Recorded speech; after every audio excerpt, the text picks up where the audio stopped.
আসসালামু আলাইকুম গাইস, আমি চলে এলাম আজকে আর একটা নতুন ব্লগ নিয়ে। তো হ্যালো গাইস, আজকে কুরবানির দিন সবে চললাম একসাথে ঈদের নামাজ পড়তে। তো হ্যালো গাইস, আমাদের ঈদগাহটা একটু দূরে, তার জন্য একটু হেঁটে যেতে লেট হচ্ছে। তো হ্যালো গাইস, ভিডিওটা পুরো দেখতে থাকো, আশা করি আপনাদের ভালো লাগবে। আর ভালো লাগলে লাইক কমেন্ট শেয়ার করবেন, সাবস্ক্রাইব করবেন।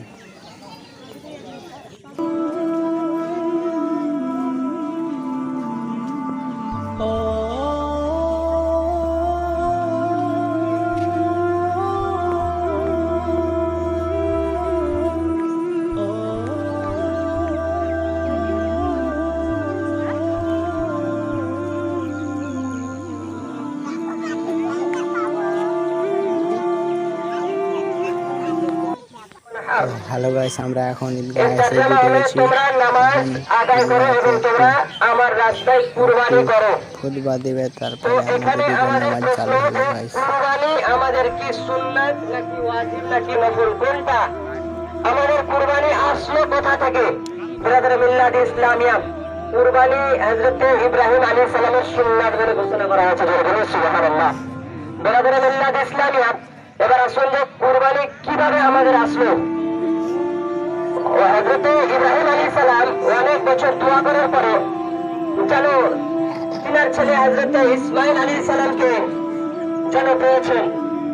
তো হযরত ইসমাঈল আলাইহিস সালামকে হযরত ইব্রাহিম আলাইহিস সালাম এত ভালোবাসতেন, যা দেখে ফেরেশতাগণেরা আল্লাহ তাবারক ওয়া তাআলার কাছে আরজ করতেছেন, ওগো আল্লাহ, তোমার খলিল, তোমার বন্ধু, তোমার দোস্ত তোমাকে এত ভালোবাসে, ছোটনা তিনার ভালোবাসায়, কিন্তু তিনার ছেলে যখন এই পৃথিবীর বুকে আসলেন, তিনার ঘরে যখন তিনার ছেলে আসলেন, তখন মনে হয় আপনাকে বলে ভুলে গেছে।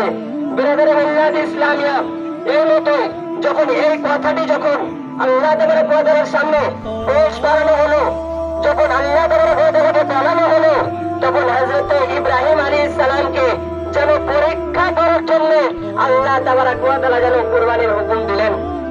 কেননা ফেরেশতাগণেরা তিনার আল্লাহ তাবারক ওয়া তাআলাকে প্রশ্ন করেছেন, সেই প্রশ্নটির উত্তর পেতে যেন আল্লাহ তাবারক ওয়া তাআলা যেন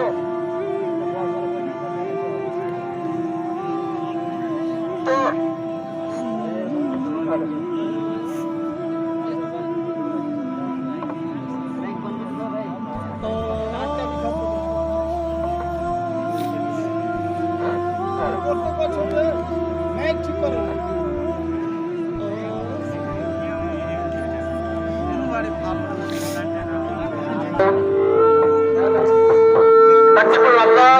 আল্লাহু আকবার, লা ইলাহা ইল্লাল্লাহ, আল্লাহু আকবার, আল্লাহু আকবার, ওয়ালিল্লাহিল হামদ। আল্লাহু আকবার, আল্লাহু আকবার, লা ইলাহা ইল্লাল্লাহ, আল্লাহু আকবার, আল্লাহু আকবার, ওয়ালিল্লাহিল হামদ। আসসালামু আলাইকুম ওয়া রাহমাতুল্লাহি ওয়া বারাকাতুহু। নাহমাদুহু ওয়া নুসাল্লি আলা রাসূলিহিল কারীম।